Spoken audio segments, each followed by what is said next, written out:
Hi folks, and welcome back to this mixed breakdown of the brand new song Cult by me, Pick Up Goliath, featuring Howard Jones on vocals, Scott LePage on guitars, and Mike Mallion on drums. Let's get straight back into the session. So if you've seen part one, then you will recall that we went through all of the drums and we went through the bass channels as well.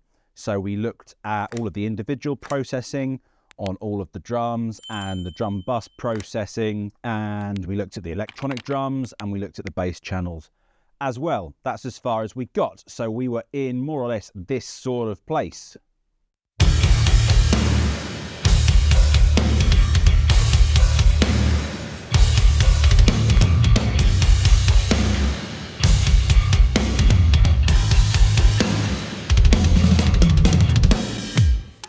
So that's where we had got to. So today we're going to continue from that point. We're going to get stuck into Scott's guitars and we'll see how things go with time. So let's minimize these groups here. We'll keep them there. And I think I ended up with 3 groups of Scott's drums here. So let's unmute all 3 of them and let's take a look at what's inside. Okay, so this first bus, this first track stack that I've got has got his main lead guitar and his main rhythm guitar, and then a couple of melody tracks and his solo track. So let's start off by looking at the processing that I've got on these things. Now you'll notice that processing-wise, very, very minimal. There's a reason for this, and that's because Scott gave me his guitars wet, effectively, so they already had his amp sound and his effects baked into them. As you can see, he's given me just stereo tracks of each. So, you know, he's committed to his sounds. He said, these are the sounds that I like. I want you to work with them, which is cool. You know, it's my job as a producer to take what he gives me, to appreciate that he wants to commit those artistic decisions to them and to try and make that work in the mix. If I had any issues with that, you know, I can always go back to him and say, hey, Scott, I need a bit more control here, or I need a bit less or more of this. In this instance, everything that he gave me, I could make work in the mix. So that was all great. So let's have a listen, first of all, to, let's start with this rhythm guitar track. And let's go where the first entrance is, which is around here. Let's listen raw, first of all.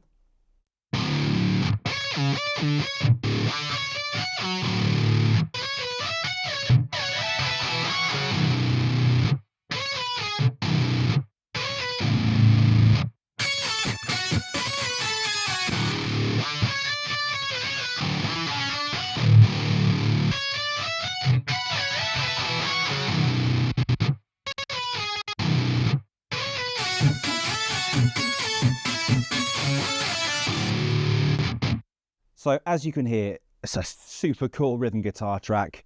It's got Scott's style and stamp all over it. And you can clearly hear there's more than one guitar layered in there. There's some effects, there's some pitch shifting, there's some synth sounds, there's some glitchy stuff going on. So, you know, it's already a complex stereo guitar bed. So there's a lot going on. So I don't want to start kind of messing with that too much and start detracting from what he was thinking of creatively. So let's consider what I've done to that then. The first thing that I've got here is a compressor. Now this is side chained, so this is coming from, gotcha, yeah, so there's this kind of dub beat that's going on at the same time as that track. So this beat here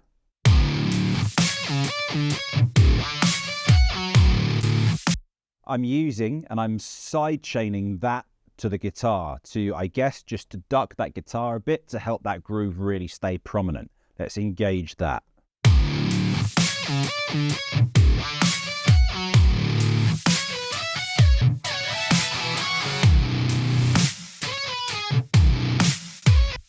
And you'll see I'm using this filter here. So I'm using an aggressive low pass filter. So it's just ducking when the kick in that loop is coming through. So the filter is down here at like 100 hertz. So it's just using that kick sound to make sure there's space for the kick to come through. That's it. Then I've got Pro Q3. So I'm doing some EQ. So pretty standard stuff on an electric guitar part. I'm high passing and I'm low passing. Around 6.5K in the top, around 80 hertz on the bottom. And then I've also got this other band at 80 hertz. So let's engage that.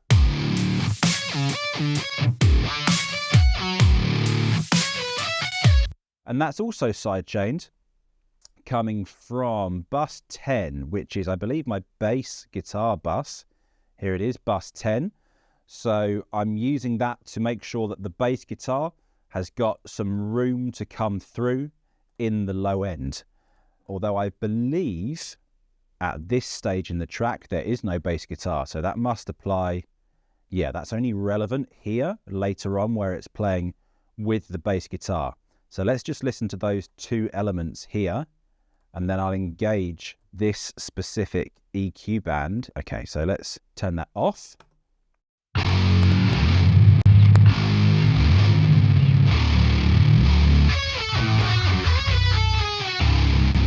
And then let's engage it.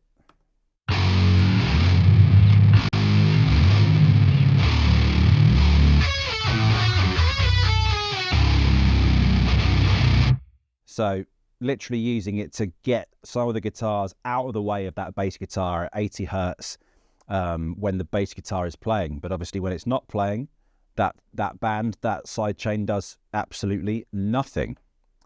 Then I've got some more sidechain. This is also to the bass guitar, bus 10 again. This is Fuser from Mastering the Mix. And this has created this nice EQ space. And I'm also using it for phase correction. So let's hear it bypass and then engage.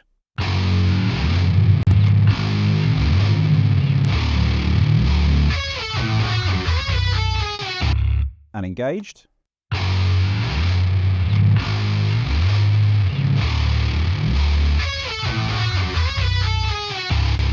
So just creating a little more room for the bass to come through at that moment. Finally on here, I've got some multiband, which is targeting the kind of flubby area.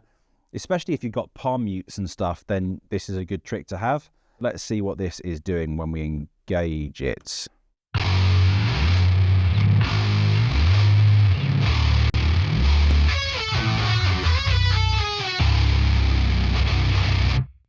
So it's that real low end kind of grumbly, muddy thickness, the murkiness, that this is just helping to just squeeze and control a little bit. And that is that rhythm guitar sound. Super cool sound.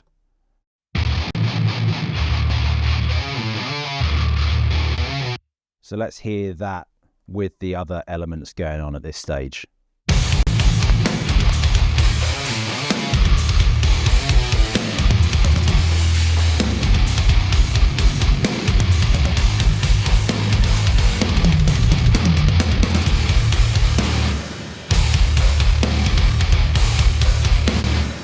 Super cool. Okay, let's take a look at this lead guitar stereo bed. So you can see I've done basically nothing, just EQ'd it, right? So let's hear it raw. Let's find a spot to listen to it. Let's jump in at the back end here.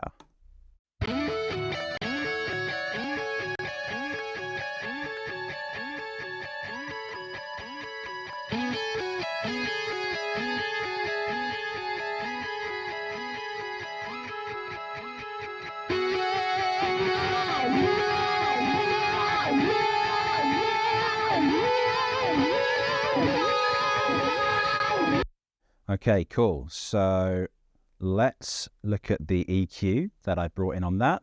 So again, high pass, low pass. I'm keeping more of the high end in, taking more of the low end out, giving a kind of a presence bump here. I guess I thought the sound was a bit murky and I wanted to give it a bit more shine. And then this kind of low cut as well. So let's have that bypass and then bring it in.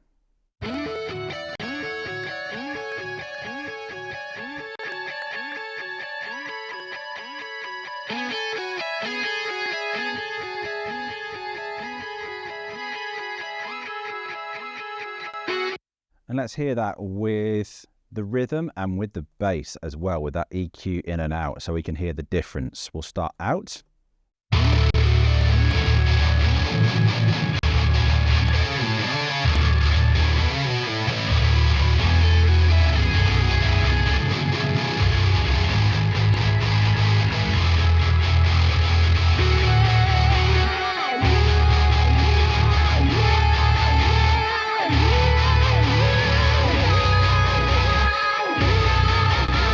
So you hear here, especially when it's much louder, much more present in the mix, this EQ is really separating it from the other rhythm guitar track. There's also, I believe, a bunch of kind of crazy automation stuff going on here in this glitchy section.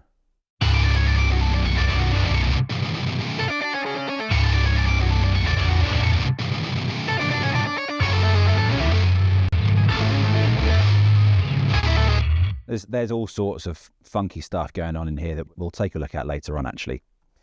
Okay, so then in this kind of breakdown section, we've got some melody channels. So a low one and a high one, I believe. Let's check out the low.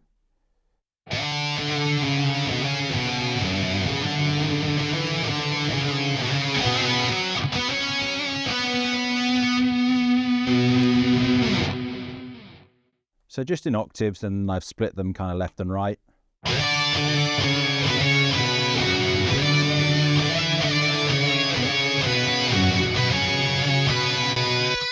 So that's doubling what Howard's doing with the vocal melody there, which we'll hear later. You'll see also that on these two stereo channels, I've narrowed the stereo field quite significantly. I don't want them, you know, full stereo width, hard left and right. I've brought them to a much more focused point, and then I can, you know, position them more carefully between the left and right speakers. Then the final channel in this little bus is his solo channel, which is a monster solo. I love it. Let's have a listen to it raw.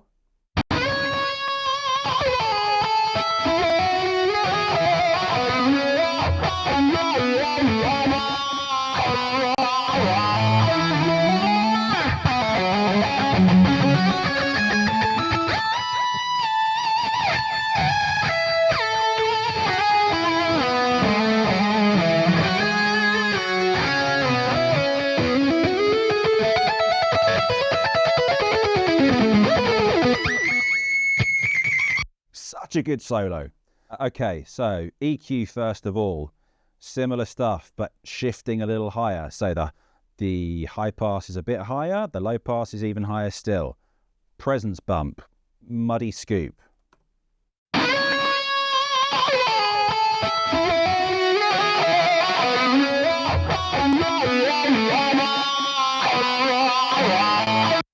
Followed by a bit of compression. This is the first guitar that I've compressed. This is an LA3A, used all the time on guitars. So let's see how much compression I'm doing. I imagine not that much, but let's see.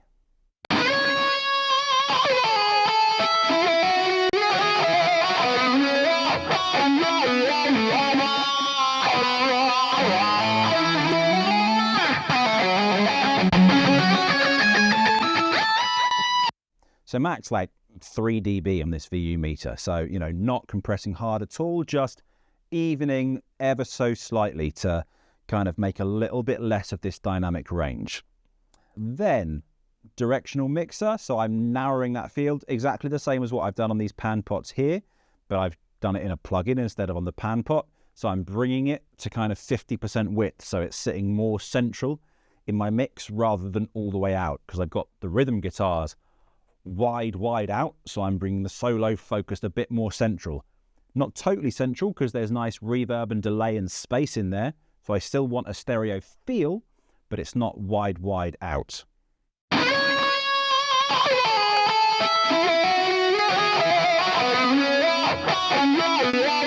And then I've got track spacer here, which is side chained to bus 12.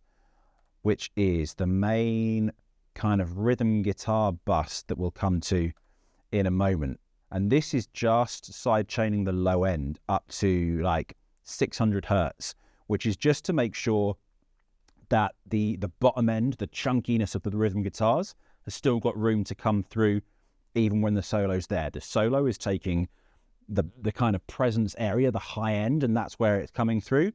And these rhythm guitars still need to have that low end to kind of do their chugga chugga chugga chugga thing going on. So that is everything in that little bus. You'll see that I'm not doing any processing on that bus. It's just, you know, an organizing folder. Let's take a look at the next bus down, which I've just called guitar, but there's all sorts of things in here. On this bus, I am processing everything together. So let's bypass all of that and let's hear some raw sounds. So I've got this intro track, first of all.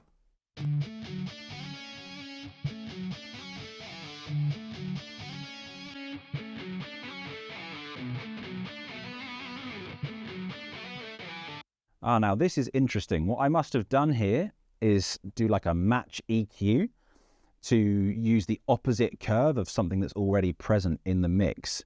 In this case, the melody double high, audio 16, wherever that channel is.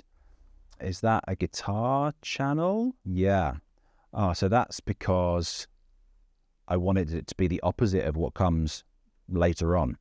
Cool, okay. I clearly had a reason at the time. I've got this tapping staff.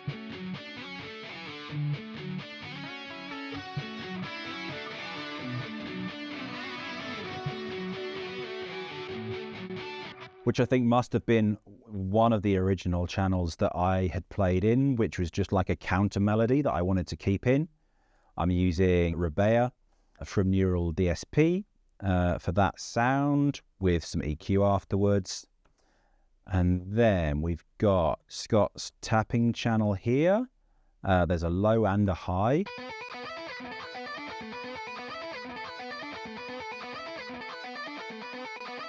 High pass. Then another EQ, again with some match EQ.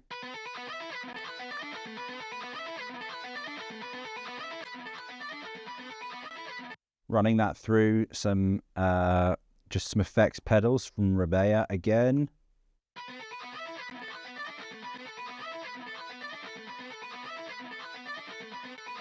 I believe this compressor is perhaps automated on and off at some point. Let's have a look. Yeah, so it's off and then it automates on later on for whatever reason. And then one more EQ, just scooping some muddy lows there. As well as a second channel, which is kind of underneath it with some further crazy match EQ going on it.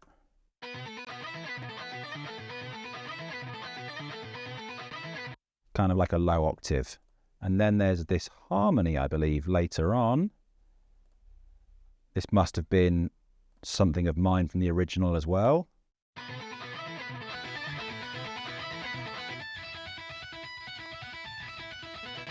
Just like a harmony bed. And then there are these octaves later on as well, which again are just contextual.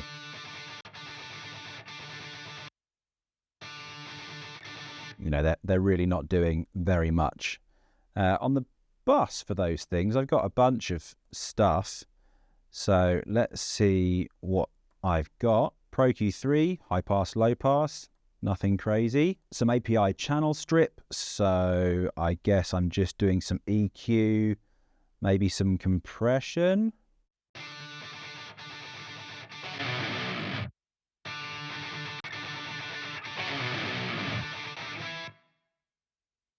And then some further EQ, high pass, boosting the kind of thickness in this rhythm track, cutting out some muddy gunk, all similar things. More LA3A for some further kind of squeeze. There's some delay, which I think automates on and off at some point. Perhaps, perhaps not. Yeah, here we go. So it's not in the whole way, it's just mixed in at a couple of points. And then directional mixer, which again, I reckon is automated. Or maybe not. Maybe it's just in and doing absolutely nothing. There you go. So all these various different things.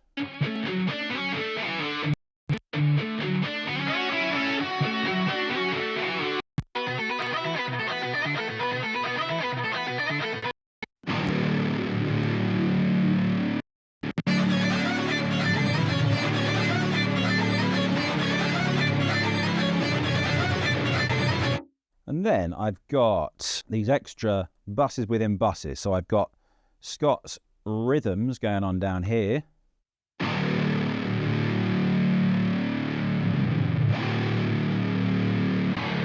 Be very similar processing. Pro Q3, so I'm doing some inverse EQ, so that's going against a different guitar stack that comes later on.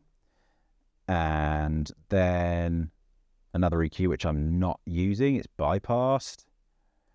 Further fuser, so this is coming off of the kick channel, so side chaining from the kick. And then LA3A, a little bit of compression once more.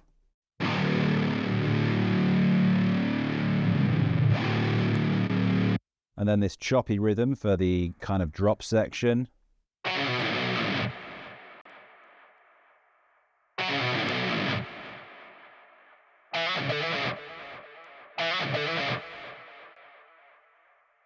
And finally, another rhythm bus, which is just for here at the very ending.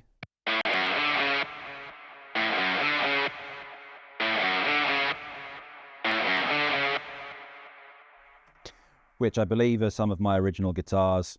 You know, they're just DI signals. You can see that they've got amp sims. So loads and loads of guitar layers. Let's bring all of those layers in and let's kind of have a little flick through and hear some of these things.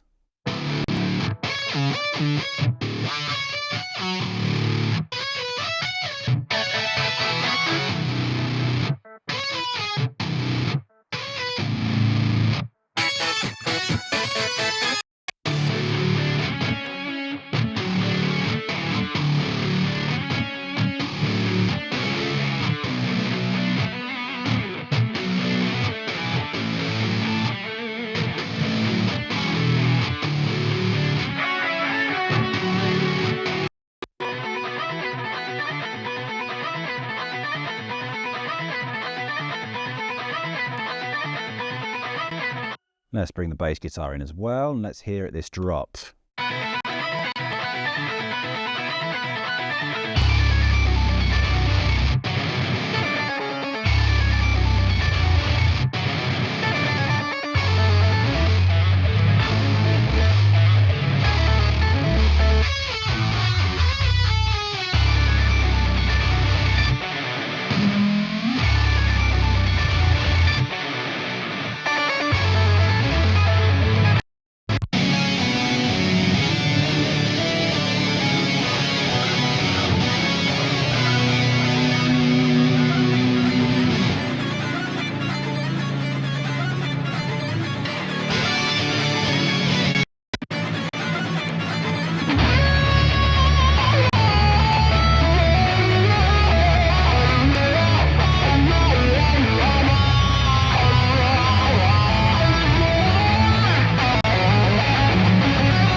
So loads and loads of layers and lots of cool sounds going on there. The only other layer of guitars that I haven't shown you yet is this, what I've called the fat layer. So let's check out what's in that. I've first got these chugs.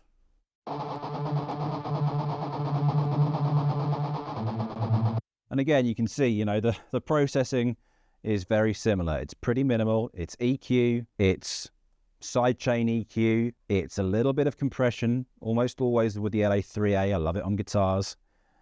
Again, EQ, sidechaining, you know, it's all similar stuff.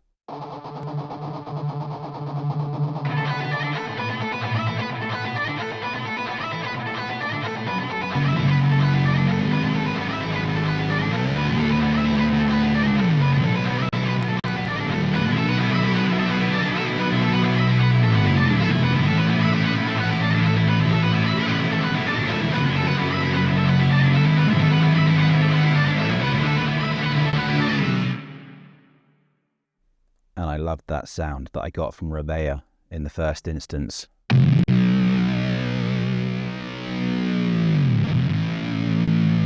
I believe this is just the preset. I probably hardly even tweaked it, but it's in the Rebea plugin, Comb Buster Synth. Sounds amazing.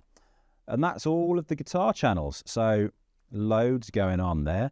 Let's hear that. Here's some of those things in context with everything else.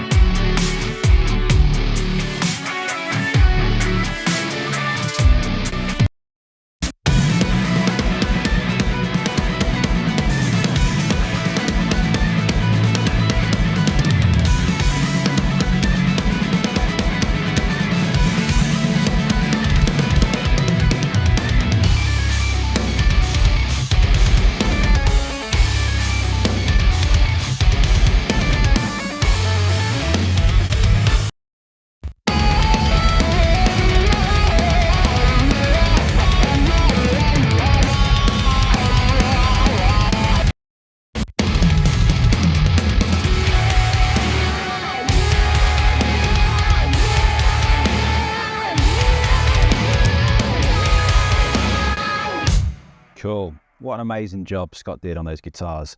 So good. Okay, let's take a look at these other two instrumental channels that I've got, instrumental buses. So all these synth things are stems, taken in straight from Riverboy's original tracks, the stems that he gave me. There was loads and loads and loads more than this, and most of these things will have been full stems, but this is what I've ended up keeping from his original tracks and using. So probably there's very little processing. Look, just some bits of EQ to sit these things in the mix. No compression, you know, because these things are already compressed and processed. They're bounced straight out of his sessions. But these are the things that I've kept in. So let's just, you know, run you through some of these things so you can have a listen to some of his sounds.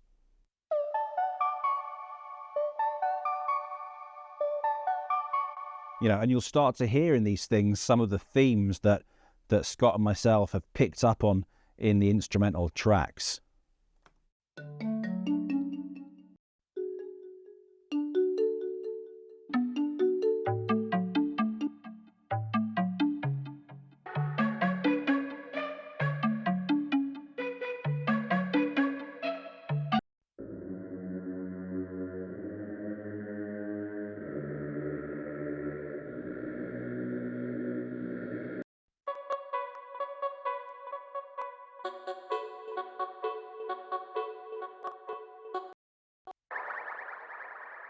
It's just a riser there, I think. So, you know, let's bring all of those things in. Let's jump in at this point here.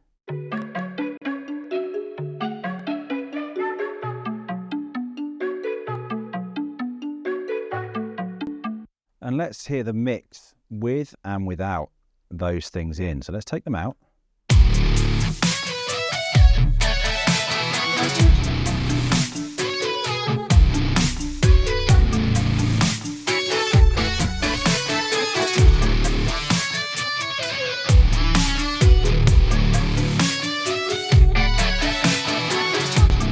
You know, so they're subtle there in the mix, but they make such a big difference when they're there and when they're not. Equally, like later on, let's listen here.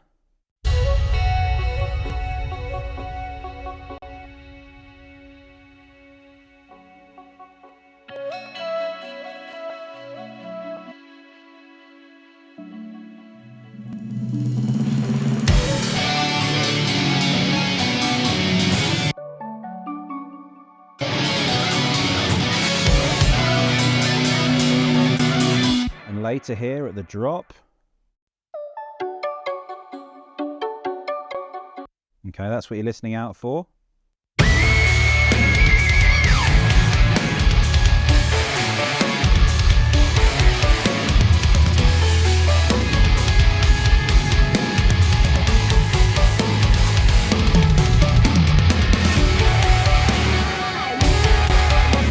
So, you know, all these layers, they're really subtle, but they're all there. And they're all making a difference. Okay, and then finally, we've just got like a sound effects bed. So this is just me going to town with impacts and risers and uplifters and stuff that just adds to the theatre and the drama. So let's just have a listen through all these little bits and bobs that I've got going on. Just noises.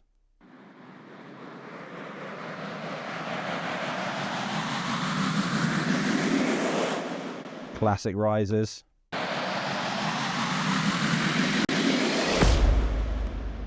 With some impacts.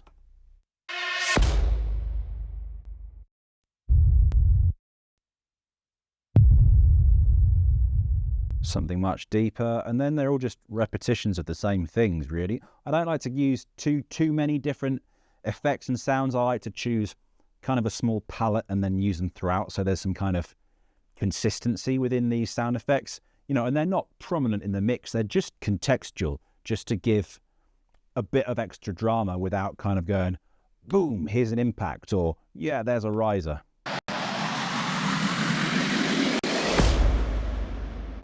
So let's hear this moment here with and without these effects. Let's mute them.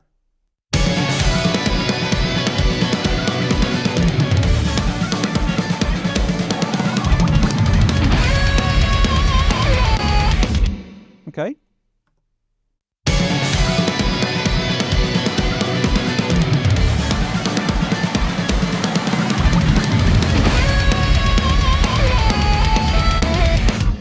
You know, the difference is subtle, but there's a difference, right? For sure. Yeah. So those are all the effects and stuff that I've got going on, and that is all of the instrumental sounds that I have. So now that we've got all those sounds in, let's take a look at what I'm actually doing with the bus processing for all of those things combined. So as I said before, I've got two buses. So I've got everything that isn't drums or percussion routed to this bus 30, which gives me an independent control over the pitched sounds versus the non-pitched sounds. So if I need to adjust the balance between drums and everything else in the instrument bus, I can. I like that extra level of control that I built in here. Other than that, it's all just being processed on this instrument bus. I've got bass room and mix room from mastering the mix, then some virtual mix rack, some bus compression, and then track spacer. So I believe that the reference track that I used for these targets was Wildfire by Polyphia.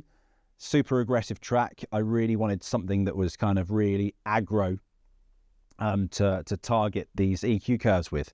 I just took this first section, which is mostly instrumental. I won't play it to avoid the copyright strike. But let's hear what this is doing to the low end. In fact, let's bypass all of this bus processing to begin with. I know it's still all on my mix bus as well, so it's not exactly what it sounds like, but it'll give us a good indication. So here's without the low end processing.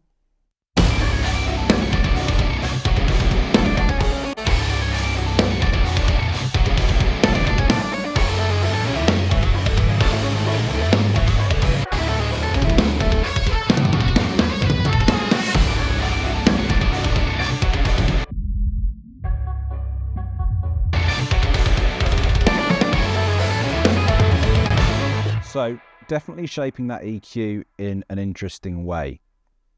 Then mix room for the top end. Let's bring that in to hear what it's doing.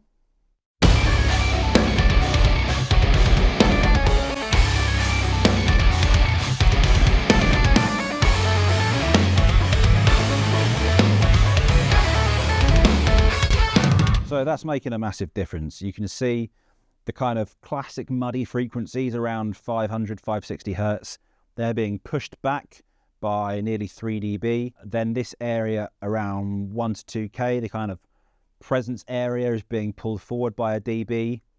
I had a bit too much kind of high end, around 5K, that's being pushed back. And then lots of air being brought in. This is a big pull at like 15K and another big pull at 10K-ish. So, you know, it's taking some of the mud out, it's giving me presence, and then it's giving me air.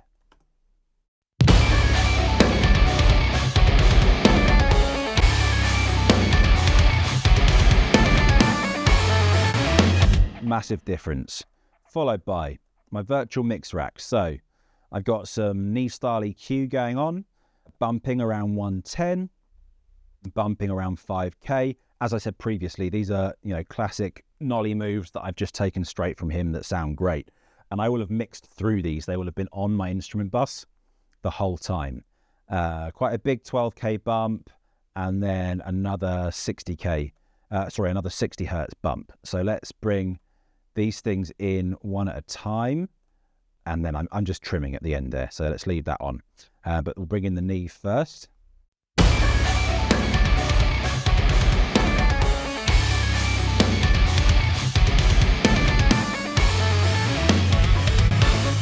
And again, I will have mixed through these, right? They won't have been put on later into the mix. It will have been part of my mix process. So I will have never heard the mix without these EQs engaged. So when we take them out and we go, oh, that sounds a bit ropey, I will have never heard it like that. It will always have been on the mix bus and just part of what I've mixed into, which is an important distinction to make. It's not that my mix sounded ropey and then I made these EQ moves and all of a sudden they sounded better. It's that I never heard it with these not engaged because they were always part of the process. And that's an important distinction to make, shaping the mix towards the direction that you want it to sound before you've even done anything individually. Let's bring on this second EQ as well.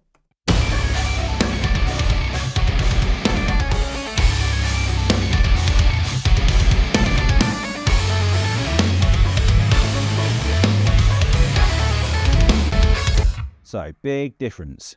And then I've got this SSL style EQ going on as well. And as I learned from Nolly many moons ago, he's got the high pass filter engaged. So high passing around 50 hertz to let the real subby information through.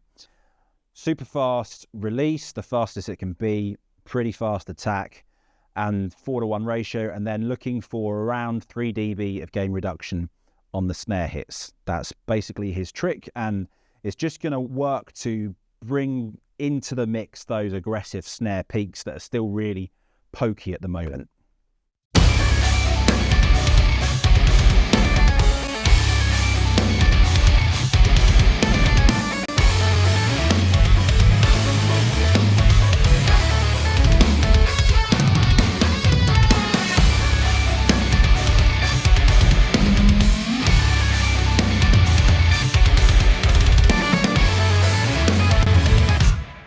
So it squeezes the mix a little bit, but the biggest job it's doing is bringing those heavy transients back under control. So the heavy transients from the snare and the kick a little bit, it's kind of rounding those, smoothing those over, giving us more of the sustain of the snare sound. So we're getting more of the kind of room sound and the bloom, and just tightening everything together as well. And then finally, I've got track spacer, and as I basically always do, this will be sidechained to my vocal bus. Which we can't see in the window at the moment, but here it is with the choirs, with the screams, with the sings. So I'm just gently at a 5% ratio using this sidechain EQ to dip frequencies from the vocal, so that the vocal has some space to come through in the mix, with the exception of the low end up to like 120 hertz, which I'm leaving untouched. I don't want the vocal to touch the low end. The low end from the instruments can still come through, but the vocal can sidechain the rest of the instrument frequencies just by a gentle ratio of 5:1. And that's everything that I've got going on my instruments. So let's leave it there on this one, and in the next session we'll come back and we'll take a look at what is going on in all of Howard's vocals. As a quick advance, you can see that I've got basically 4 different groups. So I've got all of his sung channels, these 4 channels here, and I've got this filtered stuff, and then I've got all of his scream channels down here, and this kind of choir sound. So in the next part, we'll get into those channels and we'll hear some of his vocals raw.